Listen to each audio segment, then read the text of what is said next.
What's up, guys? Welcome back to GRUNT Nation. Today I will be reviewing the Glock 22 Gen 4.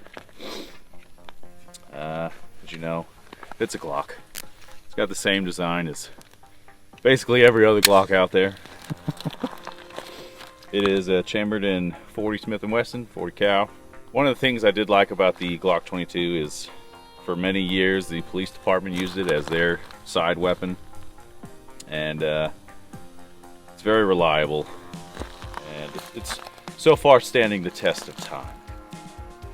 The mags carry 15 rounds.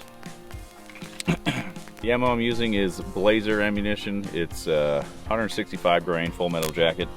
One downside about the Glock 22 is it's full size. It's a little bulky, so if you try to conceal carry, it's going to be a little difficult. I typically wear this as open carry around the farm, or hunting, or walking in the woods, whatever. The pistol grip itself, it is very long.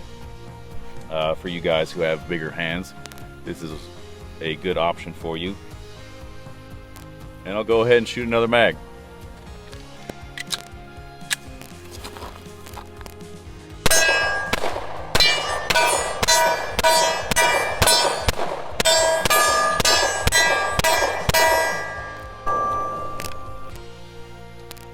And there you guys go. That's the Glock 22 Gen 4, chambered in 40. Let me know what you guys think down in the comments. Like this video if you enjoyed your content, and subscribe if you want to see more. Thanks for watching.